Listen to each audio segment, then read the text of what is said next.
What's up mga kamami? Ako po gali ang pag-ong content creator dito sa Masbate. I am 17 years old and magiging mami na.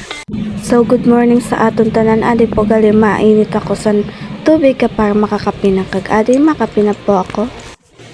Nagtimpla lang ako sa Milo, tas nagkuha lang ako sa Nabisco na plain. Kag habang nagkakape, nagamuni-muni din. Yay! Relax ani ina habang nagkakape kag yan taod malaban naman na paspas na naman na sanaan trabaho. Kag halata agad sa nan bag-on mata kay hubag pamidyaan mata. Haha. Kag patapos na gani ako sana magkape, maluto naman ako yan. Tas nagapang-ayos lang akong buka para medyo presko anakon pagaywag-iwag. Kag adi po nga ni, nagtindog na ako kay para mag-ilot na kay maluto akong rice na darasan akong jasawa. Aba naman, napagka-sweet. Kag adi na gani, masalang na akong kawali kay para makaluto na ako sa price. Kag insalang ko na nga ng price kay para makakaon na ako para successful cravings na naman. Aba naman.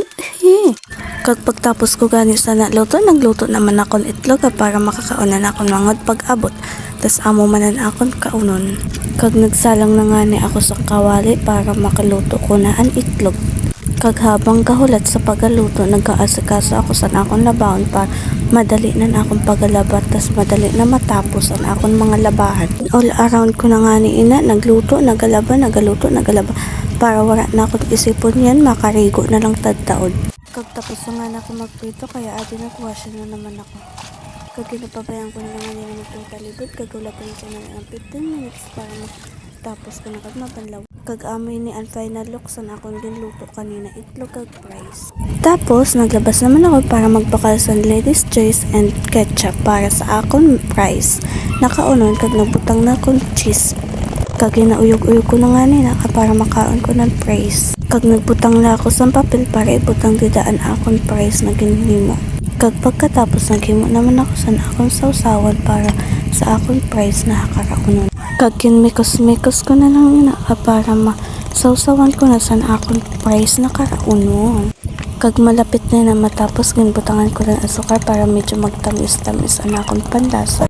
Kag amo po niya final look sa akong ginhimo. Kag pagkatapos nagkaon naman ako para sa pamahaw ko. Kag pagkatapos nag-back to work naman ako para madali na akong tabaon kapara yan makarigo na lang. Kag nagsampay na ako sa na time. Kag dili gani igo sa sampayan kaya nagbali naman ako sa sulod sa gate. Para tanan masampay ko na kag an iba ihahanger ko. Kag ma-hanger na nga ako kaya ako nag-ingkod sa nagad na time. Grabe ka tanlain sa na akong pamatsagin para tigos ko lang kapara wala na akong asikason yan kag wala na akong isipon pag-abot ni Papa. Kina-speed ko na para matuli ng oras kag dili alanganin. Kag naniligan ako sa sala tapos maghugas naman ako sa mga hugasan para malinis ng lababo sa akong mga pangita. Kag makarigo na lang. Tapos na nga ako sa magkarigo kaya back to routine naman nagapunas ako sa cream sa akong tiyan para mabawas-bawasan ang stretch mark. Kag nag-ilap na nga ako sa na kay masanlag akong luto kay among pet ko nakaunon sugad na alas 12. Tas kinmikos-mikos ko na naman ang pagaluto para everybody happy lang. Tas nagkaon na nga ako sa na kay nagutom na gadan akong pagkatao. Kag sinanlag na lang ang akong ginkaon wala na sa iba kay manamit naman kay may lasa naman ina siya. Kag amulan akong kwento, sugad na adlaw, babush, buwas naman. Bye-bye, supportan niyo ako.